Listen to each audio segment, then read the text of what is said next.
Hey, this is Dave DeCamp from Antiwar.com, and this is Antiwar News for Wednesday, August 17th, 2022.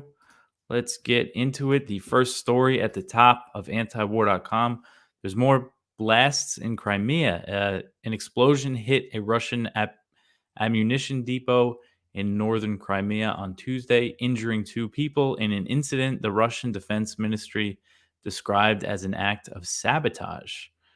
Russian authorities said that a fire broke out at the depot, causing the ammunition to detonate. A senior Ukrainian official speaking on the condition of anonymity to the Washington Post said that the blast was a Ukrainian special forces operation. And this comes after last week we saw explosions at a Russian airfield in Crimea, pretty major explosions that apparently destroyed 9 Russian warplanes. And Moscow, they downplayed that incident. They said that it was an accident, while we saw Ukrainian officials also claim to the media that it was a Ukrainian special forces operation. Ukraine hasn't officially taken credit for that blast, but so this comes shortly after that. It's kind of a sign that this might be an escalation of the war. Again, with this attack that happened on Tuesday, Kiev has not taken credit officially, but Ukrainian officials came out, celebrating the incident, and they hinted that Ukraine's forces might have been responsible. An advisor to Ukrainian President Vladimir Zelensky wrote on Twitter that, quote, Crimea of a normal country is about the Black Sea, mountains, recreation, and tourism, but Crimea occupied by Russians is about warehouse explosions and high risk of death for invaders and thieves. Demilitarization in action, end quote. So that's a pretty strong hint that Ukraine was behind it, or at least that's what they want to portray. But again, we saw Russia call it sabotage. They're not saying it was an accident. Um, and now this comes after Ukrainian officials said that they were going to start targeting Crimea. And they said that they could do it using US provided weapons. There's no indication that in either of these incidents, US weapons were used. It seems more like maybe an explosive was used or something like that. We really don't know, but it doesn't look like they've used any kind of US provided rocket systems or artillery systems to launch these attacks. But it's still, this risks a major escalation because Ukraine could potentially start using US weapons on Crimea. And the US has a rule for the weapons that it's sending Ukraine that they don't want them to use these arms to target Russian territory. There's also been throughout the war a few attacks inside Russian territory, not Crimea, inside mainland Russia. But again, Ukraine kind of did a similar thing. They didn't officially take credit. They hinted that they did it, and who else could have done it, really? But the US doesn't want Ukraine to use these weapons to attack Russian territory, but Crimea is different. Russia has controlled Crimea since 2014. It took the peninsula after the US backed the ousting of Viktor Yanukovych, the former Ukrainian president. They took the peninsula without firing a shot. People voted in a referendum to join Russia. But you know, the, to Russia, Crimea is Russia, but Ukraine and the U.S. don't recognize it as Russia. So this ban on Ukraine using U.S. arms doesn't appear to apply to Crimea. I asked the State Department if it does, and they told me Crimea is Ukraine. So that indicates they don't care if Ukraine uses these weapons on the peninsula. Okay, so the next one here: Estonia to cancel visas of more than 50,000 Russians. Estonia is set to close its borders to more than 50,000 Russians with previously issued visas this week, a move that came after Ukrainian President Vladimir Zelensky called for Western nations to ban all Russian travelers. So the ban will come into effect on August 18th, and it will revoke an EU short stay visa. According to Reuters, about 2,500 Russians cross the border into Estonia each day, and more than half of them use this type of visa. Estonia is the first EU country to take such a drastic action after Zelensky's demand. Finland, which shares an over 800-mile border with Russia, announced Tuesday that it would also take action against Russian travelers by slashing Russian visas by 90%. So they'll only process 10% of the visas that they get. And Finland said that it plans to propose a joint EU policy on Russian visas at an EU foreign ministers meeting at the end of August. Estonia and the other Baltic nations of Latvia and Lithuania appear to be on board for this plan. And, when really the EU countries, that have been sanctioning Russia, most of them have banned Russian flights.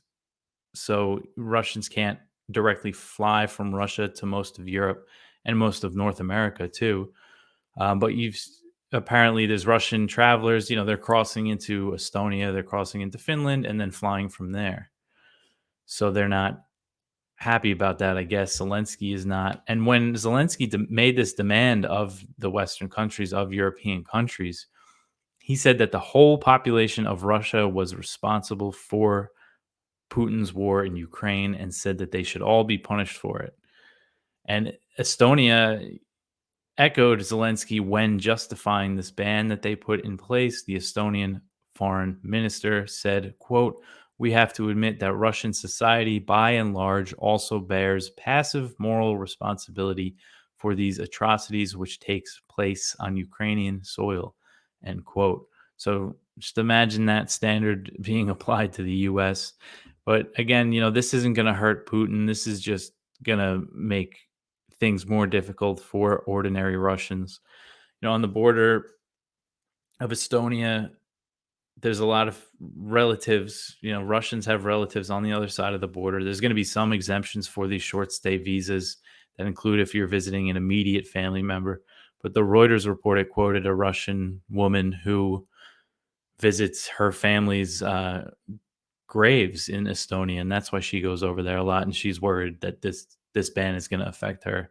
So it's going to do nothing. Like all these sanctions, Putin's not going to be affected, or his inner circle, and it's just going to hurt, your everyday people. All right, so the next one here, the U.S. carries out an ICBM test that it delayed over China drills. So on Tuesday, the U.S. military announced that it launched a test of a Minuteman III intercontinental ballistic missile after the launch was delayed over China's drills around Taiwan that came in the wake of House Speaker Nancy Pelosi's visit to the island. The U.S. Air Force Global Strike Command said that the ICBM was launched from the Vandenberg Air Force Base in California. It was unarmed and equipped with a test re-entry vehicle, which traveled about 4,200 miles and splashed down near the Marshall Islands. So, they basically shot this missile across the Pacific. And the Minuteman III, it's a nuclear-capable missile produced by Boeing. It has a range of over 6,000 miles. So the Air Force Global Strike Command said that the test launch, they downplayed the idea that it had anything to do with current global tensions. They said similar tests have occurred more than 300 times before, and that this test is not a result of current world events. And they said that it verifies, that the U.S. has a nuclear deterrent by conducting these tests. And the Pentagon, they delayed the tests.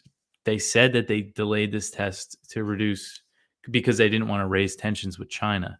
It was originally planned when China was holding its largest ever military exercises around Taiwan that it did in response to Pelosi. So the U.S. says, on one hand, they canceled the test, and they say that they don't want to ratchet up tensions, but they're also planning to send ships and planes into the Taiwan Strait soon, and that's certainly going to escalate things.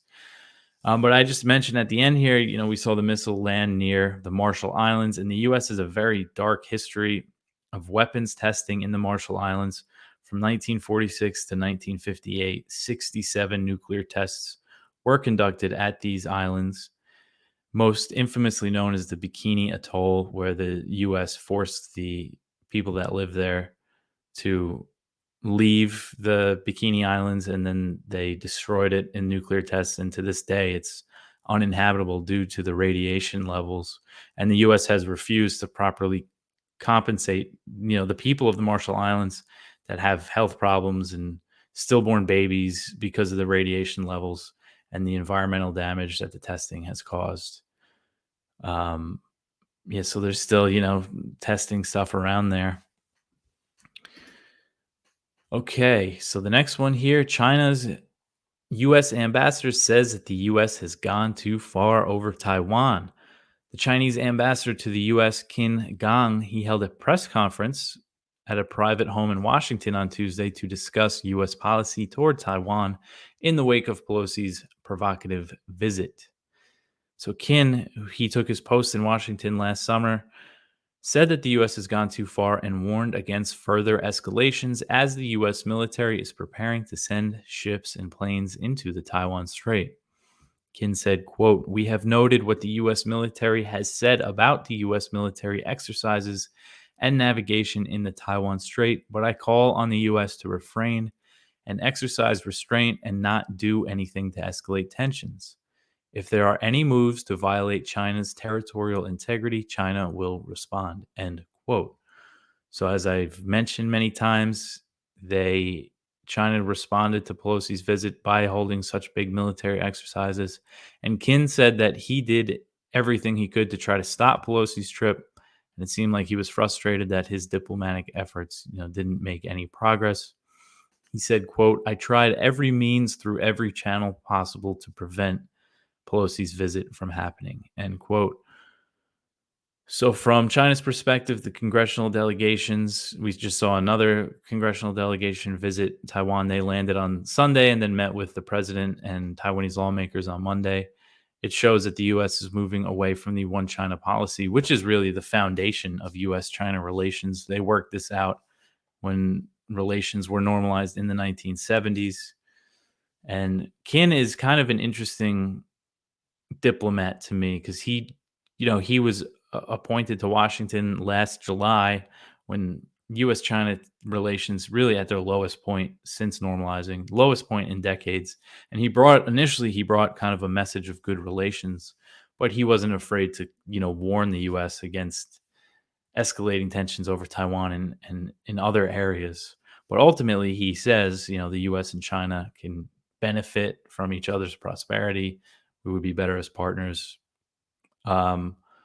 But he's previously warned that, he said it flat out that U.S. support for Taiwan could lead to war between the U.S. and China. It's the easiest way to get there, he says.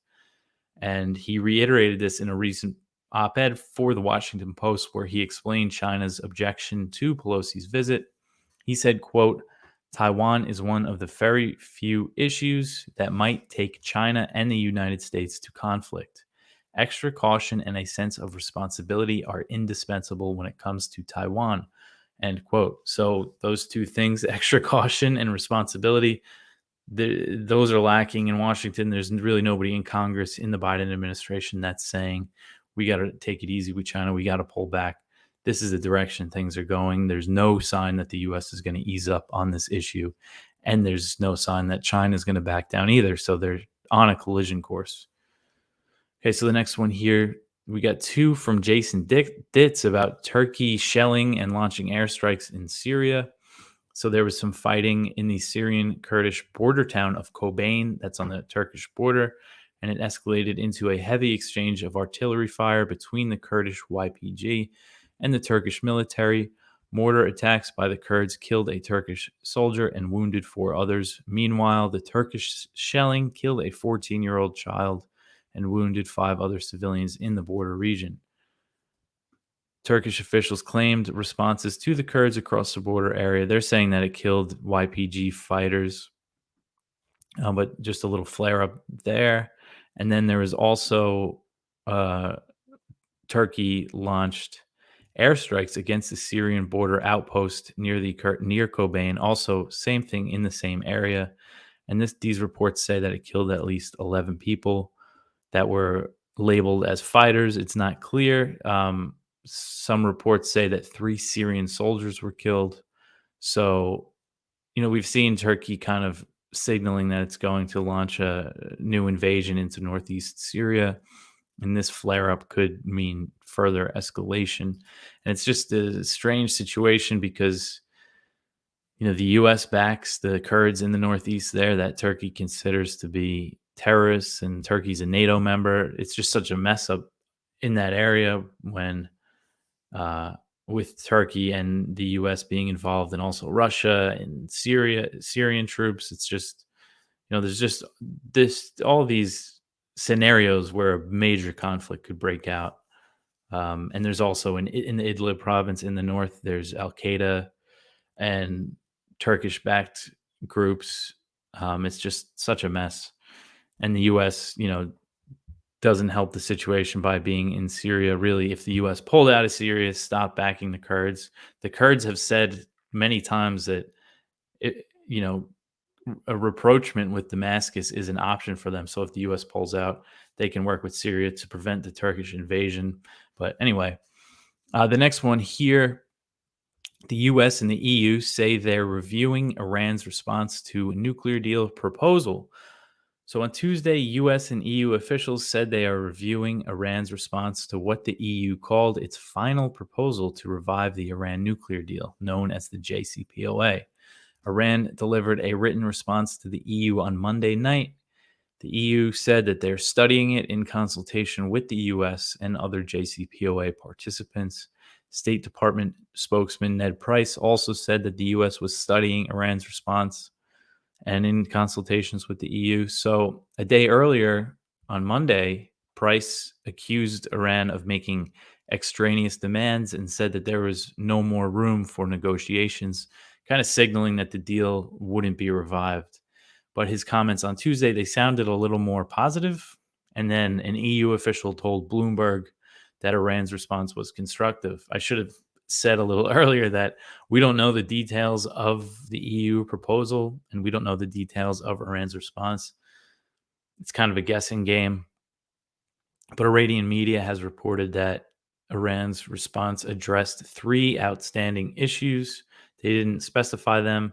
They said that the U.S. had expressed its verbal flexibility on two of the issues, which Tehran would want in writing. And the IRNA said that the third issue is related to the guaranteeing the continuation of the JCPOA. So it's not really clear what that means. The Biden administration cannot guarantee that a future administration won't pull out of the deal. And there's a good chance that a Republican could get elected. And it's almost guaranteed that a Republican would tear up this deal, unless the situation globally is completely different in a few years. But Biden administration officials cited by Bloomberg said that there are no plans to remove the designation of Iran's Islamic Revolutionary Guard Corps as a foreign terrorist organization. So that's the IRGC. The Trump administration designated that group as a foreign terror organization, which was unprecedented at the time because that's another nation's military. The U.S. never really did that before. And it's a sweeping designation. It means any current or former member of the IRGC is subject to U.S. sanctions. So even if you were enlisted, conscripted, forcibly conscripted into the IRGC, years and years ago, and even if you didn't serve in a combat role, if you were a clerk for the IRGC, that means you can't travel to the U.S. And there was a report in the Associated Press earlier this year saying, Iranian Americans, their families aren't able to visit and stuff because of these sanctions. So Iran wanted them lifted as part of reviving the JCPOA, which I think is reasonable because the Trump administration implemented that designation after it pulled out of the deal. But the U.S. refused. Biden said he wouldn't do it. And Iran's dropped that demand, kind of showing how Iran is pretty flexible in these negotiations. And it's really because the Biden administration has taken a hardline approach. They could have revived the deal pretty much at any time by lifting all of the Trump era sanctions. But instead, they said, we're not going to lift non-nuclear related sanctions. We're not going to lift sanctions that don't give Iran the economic benefits that the JCPOA is supposed to give, is kind of their line. So because of that, they had to enter negotiations with Iran, and it's just been this dragged out process. And I'll be pretty surprised if this actually happens, if they lift sanctions on Iran to return to this deal and get Iranian oil back on the global market. Because it just seems like if they wanted to do it, they would have done it a long time ago.